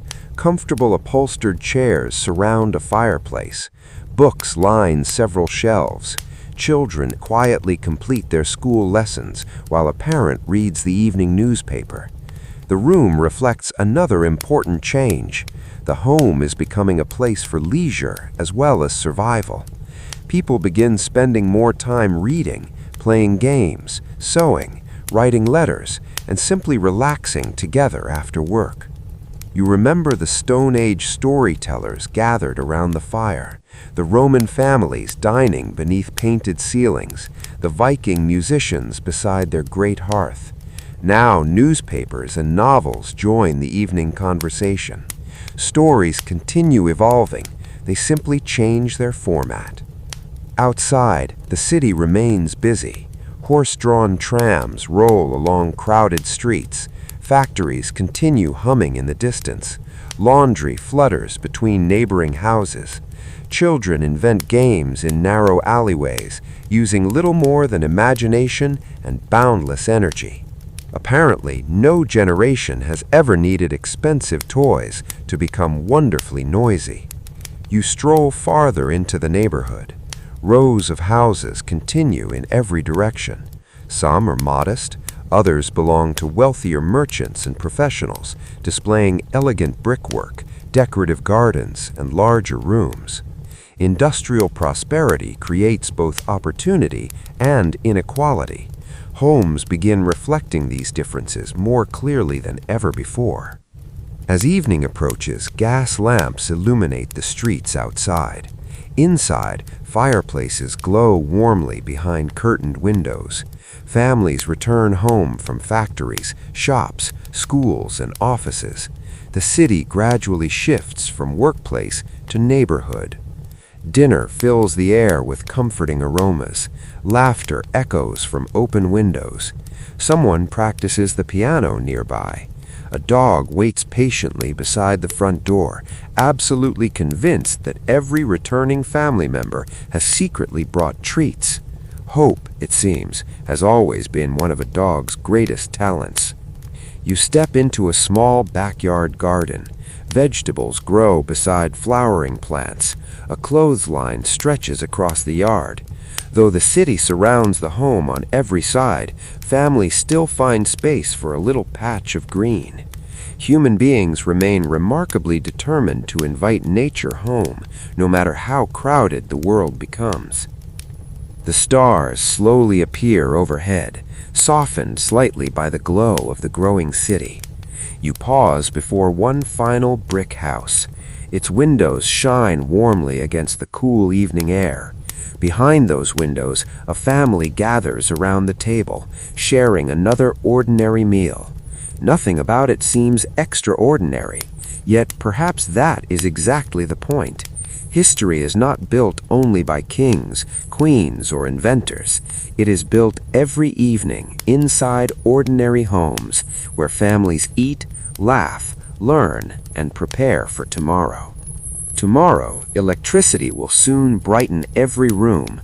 Plumbing will become commonplace. Telephones and appliances will quietly transform daily routines, and the modern home will begin taking the familiar shape we recognize today. The last gas lamps flicker softly outside the brick houses as another quiet dawn begins. For a brief moment, the neighborhood looks much the same as it did the evening before. Smoke still rises from chimneys. Milk carts still roll along cobbled streets. Children still hurry toward school with varying levels of enthusiasm. Everything feels comfortably familiar.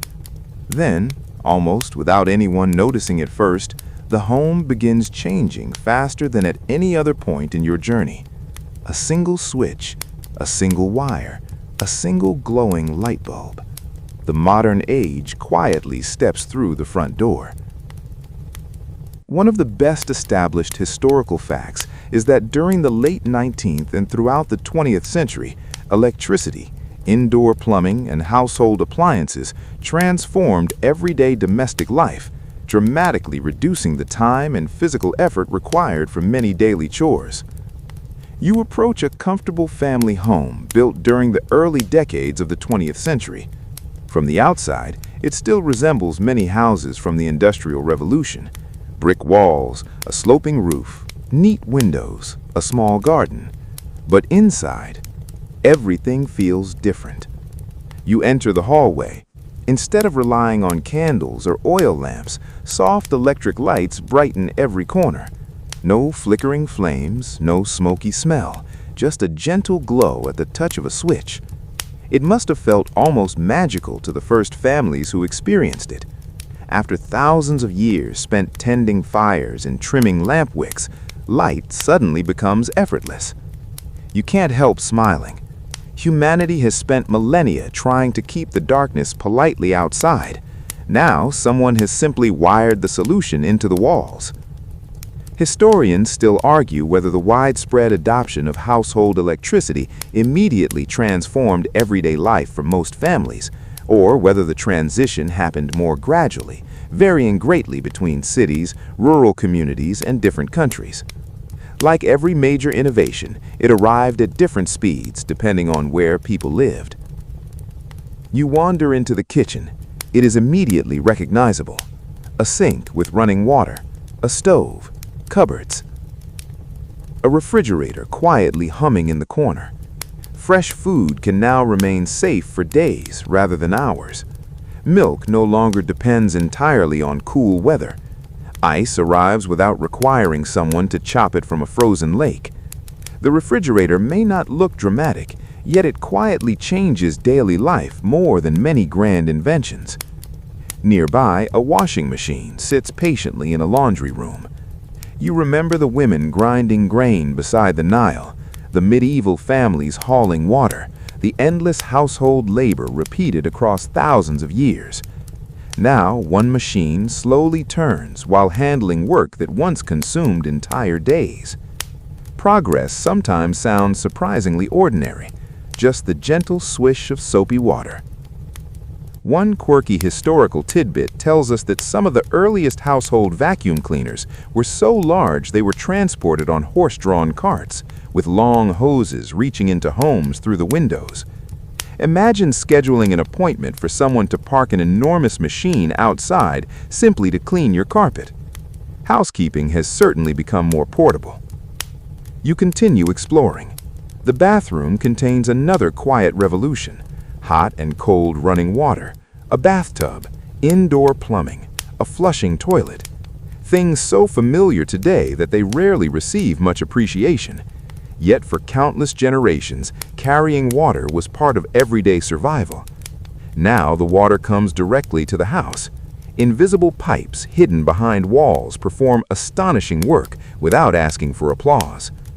Perhaps the greatest inventions are often the quietest ones. The sitting room feels inviting. A comfortable sofa faces a radio. Soon, radios will be joined by televisions. Families begin gathering not only around fireplaces, but also around voices and images arriving from distant places. The home remains the center of family life. Only the evening entertainment changes. You smile as a little boy sits cross-legged on the floor, listening intently to a radio drama. His imagination fills every corner of the room. Long before streaming services, families gathered together simply to listen. Stories once again prove that they can travel through any technology. Outside, automobiles replace many horse-drawn wagons. Roads grow wider. Suburbs begin spreading beyond crowded city centers. Families seek larger gardens, quieter streets, and more private living spaces. The idea of home continues evolving alongside transportation. Where people can travel changes where they choose to live. You walk into the backyard. Children play beneath a tree while a parent hangs freshly washed clothes on a line. Nearby, another neighbor experiments with an early lawnmower. Judging by the determined expression on the machine, it considers every blade of grass a personal challenge. The grass, meanwhile, seems entirely unbothered. As the decades continue passing, more remarkable inventions quietly enter the home. Telephones, electric fans, central heating, air conditioning, microwave ovens, computers. Each one removes another small difficulty from daily life. No single invention changes everything. Together, however, they reshape ordinary routines almost beyond recognition. You pause beside a family photograph hanging on the wall. Several generations smile back at you. Grandparents who once grew up without electricity, parents who witnessed the arrival of television, children who already take both completely for granted. Every generation believes its version of home feels normal, until the next generation quietly changes it again. Evening arrives. Warm lamps illuminate every room. The refrigerator hums softly. A clock ticks steadily on the wall. Someone reads in a comfortable chair while another prepares dinner in the kitchen. Outside, streetlights glow gently beneath the darkening sky. The house feels peaceful, comfortable, familiar. You think back to the Stone Age cave, the Egyptian rooftop, the Viking longhouse, the Renaissance fireplace. Every home has reflected the knowledge and technology of its own age. Yet beneath every improvement, the same timeless purpose remains. A place where people can rest, gather, and feel safe.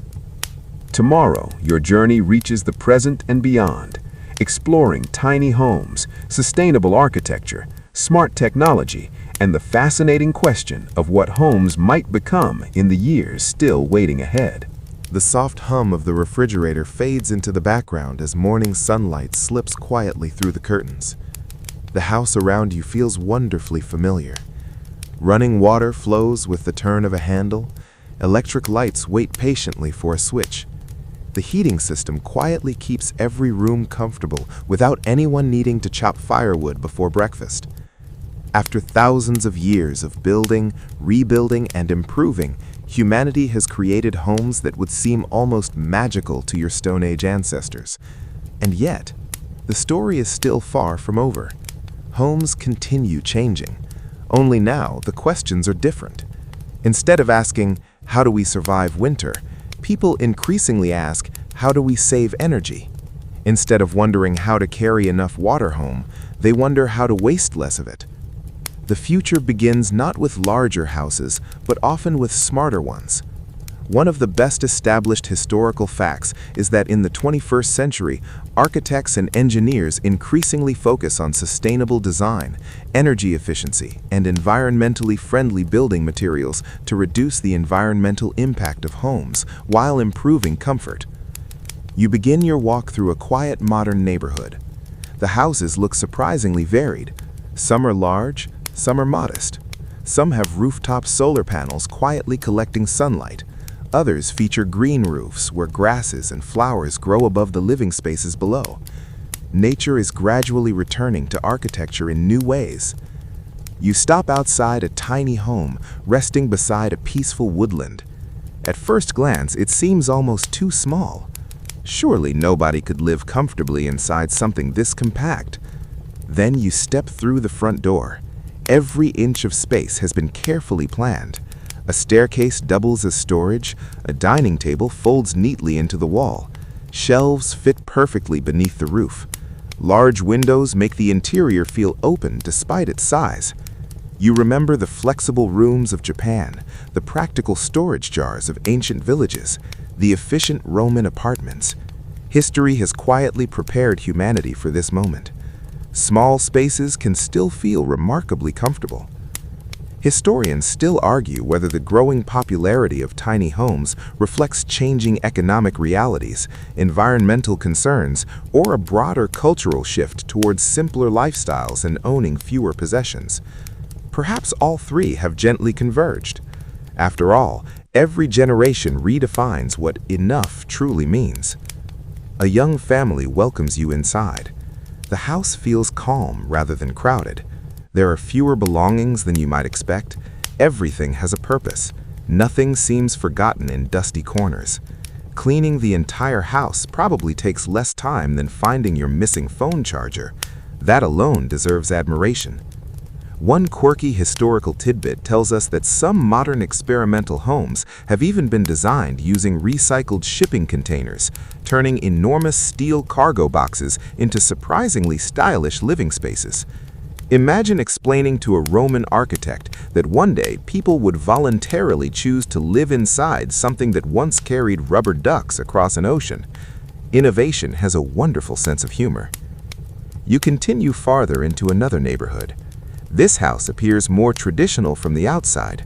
Brick walls, wide windows, a welcoming garden. But inside, technology quietly assists nearly every part of daily life. The lights gently brighten as someone enters the room. The thermostat adjusts automatically. Security cameras watch the front door. A voice assistant patiently answers questions, sets reminders, and occasionally misunderstands someone asking for music. Even advanced technology still enjoys keeping life interesting. The kitchen feels almost futuristic. Energy-efficient appliances hum quietly. Induction cooktops heat food quickly while remaining cool to the touch. Water-saving faucets reduce waste without anyone noticing. The improvements are subtle. No single feature seems dramatic, yet together they create a home that quietly uses fewer resources than many older buildings. Outside, rain begins falling softly. Instead of rushing away into drains, some of it flows into collection barrels that will later water the garden.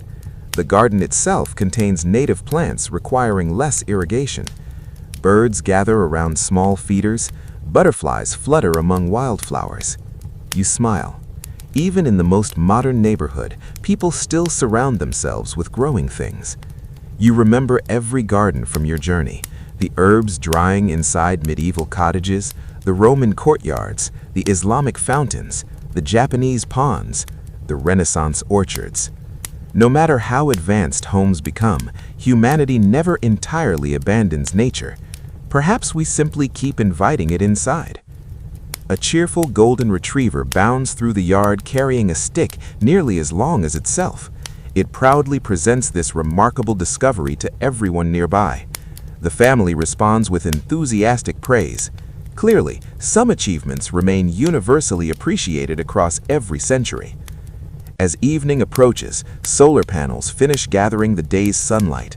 Battery systems quietly store extra energy. The home grows softly illuminated without wasting unnecessary electricity. Large windows frame the setting sun. The walls seem to breathe through carefully designed insulation and ventilation systems. Technology works quietly in the background. The home never feels mechanical. It simply feels comfortable. You settle into a chair overlooking the garden. The stars slowly begin appearing overhead. They are the very same stars that watched over the first cave fire, the Egyptian rooftops, the Viking longhouse, and the Renaissance townhouses. The heavens have remained wonderfully patient while humanity kept reinventing the meaning of home. Tomorrow you will pause to reflect on something surprising. Despite every invention, every empire, every new building material, and every technological breakthrough, the deepest purpose of home has changed far less than its walls ever have. The modern neighborhood grows wonderfully quiet. The last golden light of sunset slips behind distant rooftops, and the windows around you begin glowing one by one, each holding a different family settling into the gentle rhythm of evening. Some prepare dinner, some help children with homework, some curl up with a good book, others simply sit together in peaceful silence after a long day. From the outside, every house looks different. Inside, however, something feels strangely familiar. You have spent thousands of years walking through humanity's homes. You have slept beside Stone Age fires. You have crossed Egyptian rooftops beneath brilliant stars. You have wandered Roman gardens, Viking longhouses, Renaissance parlors, and modern kitchens humming softly with electricity. The walls have changed countless times. The heart of home has not. One of the best established historical facts is that across cultures and throughout history, homes have consistently served not only as physical shelters, but also as places of family life, protection, work, storytelling, celebration, and emotional security. You begin looking back, not at buildings, at people. The first family huddled around a cave fire, the farmer carefully repairing a mud brick wall, the Egyptian child chasing a stubborn chicken, the Greek grandmother weaving beside the courtyard, the Roman dog enthusiastically greeting visitors, the Viking storyteller warming young listeners beside the hearth, the Renaissance girl reading by the window, the factory worker returning home after a long day, the modern family laughing around the dinner table, Thousands of years separate them, yet somehow they all recognize one another. Not by language, not by clothing, but the feeling they create inside their homes. You remember the first shelter. It was little more than borrowed stone and a carefully tended fire. No furniture, no plumbing, no windows, yet everyone gathered together because that was where they felt safest. Even today, when storms arrive, people still instinctively head home. The building materials may have changed, the instinct has not. Historians still argue whether emotional attachment to home developed primarily from practical survival needs, or whether the human desire to create meaningful personal spaces evolved alongside increasingly complex societies. Perhaps those ideas were never separate. Safety naturally grows into belonging. Belonging naturally becomes love. You stroll through an imaginary neighborhood built from every era you have visited. A Viking longhouse stands beside a Roman villa. An Egyptian mud brick house shares a street with a Japanese wooden home. A medieval cottage sits comfortably across from a modern, eco-friendly house. The scene should feel impossible. Instead, it somehow feels perfectly natural. Children would probably still find one another. Neighbors would almost certainly exchange bread. Someone would borrow a tool, someone else would forget to return it. History has many constants. Borrowed tools appear to be one of them. One quirky historical tidbit tells us that archaeologists have occasionally discovered children's footprints preserved in ancient bricks, roof tiles, and floors while they were still drying thousands of years ago. Imagine accidentally leaving footprints in wet clay, only to have future historians spend decades carefully studying your very enthusiastic afternoon. Some surprises truly last forever. You smile at the thought. Even great civilizations were once filled with children simply running where they probably shouldn't have. You step into one final imaginary house. It contains something from every age. A Stone Age fire crackles gently. Roman water flows quietly through hidden pipes. Japanese sliding screens open toward an Islamic-style courtyard garden. A Renaissance bookshelf stands beside a modern reading chair. Solar panels quietly gather sunlight overhead. It should feel chaotic. Instead, every piece seems to belong, because every invention shares the same purpose: making home a little more comfortable, a little safer, a little kinder. Outside, rain begins falling softly. You watch droplets collect upon leaves in the garden. Rain sounded much the same upon cave entrances, upon Viking turf roofs, upon medieval thatch, upon Roman tiles, upon modern glass. Water has patiently accompanied every chapter of this journey. You begin noticing something else. People have always personalized their homes. A painted wall, a carved doorway, a favorite chair, fresh flowers, family photographs, books, handmade quilts, children's drawings proudly displayed on refrigerators. Technology changes, decoration changes. The desire to say, "This place is ours," remains wonderfully timeless. A cat curls peacefully on a windowsill.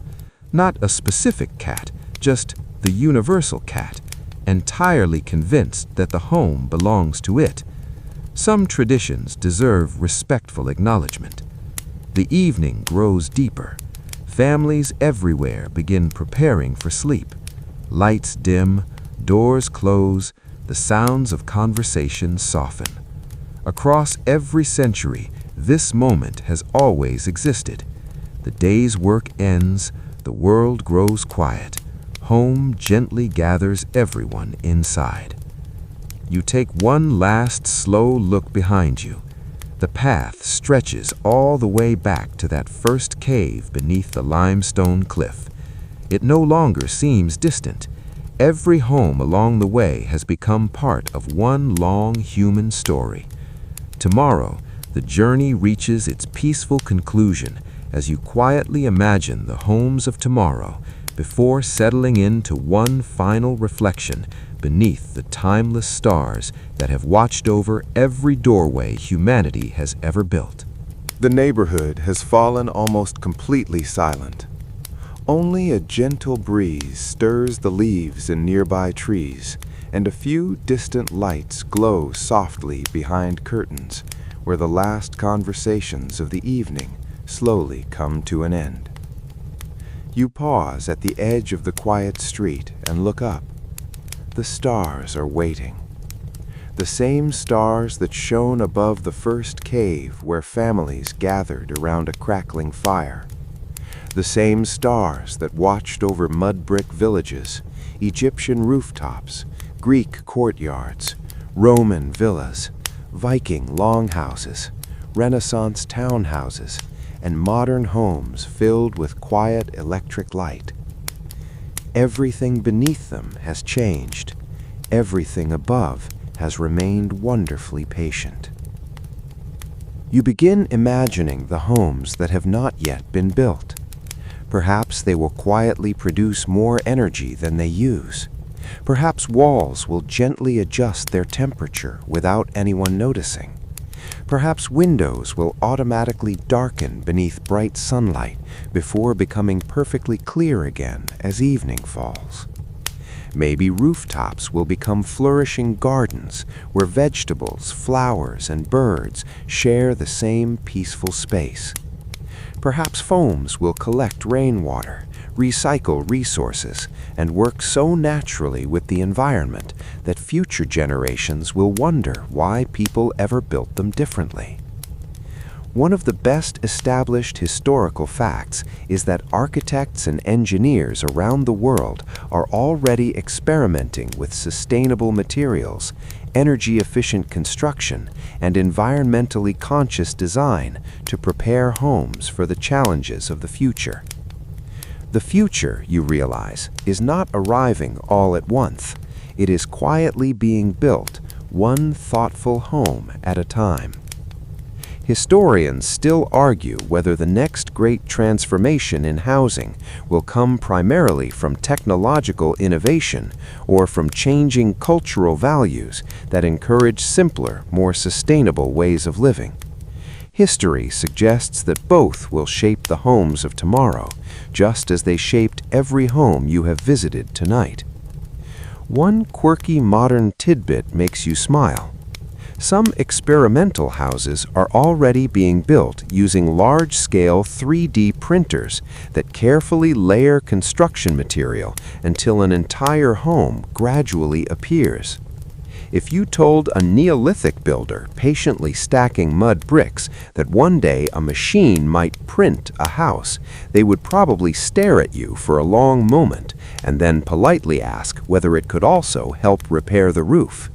Some questions never become outdated. You take another slow walk through your memories. The Stone Age cave, warm firelight dancing across rough stone.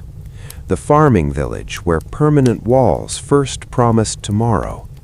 The bustling streets of Mesopotamia. The cool homes beside the Nile. Greek courtyards filled with conversation. Roman engineering quietly improving everyday comfort. The smoky medieval cottage, the towering castle, the peaceful fountain at the heart of an Islamic home, the graceful wooden houses of East Asia, the welcoming Viking longhouse, the elegant Renaissance townhouse, the busy streets of the Industrial Revolution, the quiet hum of the modern family home, the sustainable houses looking toward tomorrow. Every stop has taught the same gentle lesson. Home has never simply been where people sleep. It has always been where they become themselves.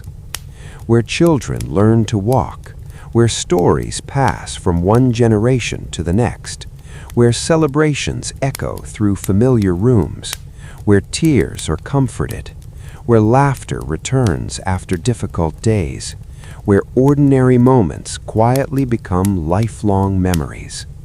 No empire could offer that. No invention could replace it. No amount of wealth could guarantee it. Home has always depended less upon walls and more upon the people gathered within them. You notice that even after thousands of years, certain things remain beautifully familiar. Someone still leaves a light on for a family member coming home late. Someone still prepares food for another person simply because they care. Someone still pauses at a doorway before leaving and says, "I'll be back soon." Those small moments are older than written history. Perhaps they are civilization's greatest achievement. The night grows deeper. The breeze becomes softer. The houses around you settle into peaceful stillness. Behind every window, another family dreams.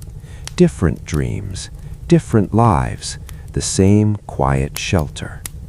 You find yourself back where the journey began, not in the cave itself, but beside its fire. It burns gently, steadily. Its warm glow reaches every home you have visited tonight, every roof, every doorway, every hearth, every window. The fire never truly disappeared. It simply changed its shape. Sometimes it became a Roman fireplace, sometimes a medieval hearth, sometimes a cast-iron stove, sometimes a glowing electric lamp. Its purpose never changed, to welcome people home. The fire crackles one last time. The stars shimmer quietly overhead. The world feels calm, unhurried, safe. As your breathing grows slower, the long road through history begins to fade into the soft darkness of night. The walls of every home you visited gently blur together until they become one timeless shelter, built not from stone or wood or brick, but from memory itself. The cave, the cottage, the courtyard, the castle, the apartment, and the quiet modern house all rest side by side beneath the same endless sky. You no longer need to hurry anywhere. There are no more roads to follow tonight, no more centuries waiting just beyond the horizon. Only the comforting thought that for thousands upon thousands of years, people have always searched for the same simple feeling, a place where they could rest without fear, share a meal with those they loved, tell one more story before sleep, and wake to another hopeful morning. Perhaps that is the greatest wonder of all. Not that homes became larger, brighter, warmer, or more advanced, but that through every change, humanity carried the meaning of home forward with quiet determination. So let your thoughts settle like evening dew on an old garden. Let the distant echoes of crackling fires, flowing fountains, whispering bamboo, gentle rain, and softly creaking wooden floors drift peacefully together. Above them all, the stars continue their silent watch, just as they always have, asking nothing from you except that you rest beneath their familiar light. May your own home, wherever it may be, bring you the same comfort that generations before you found beneath caves, roofs, and countless welcoming doorways. Close your eyes. The journey is complete. Sleep comes gently now, and history at last whispers good night.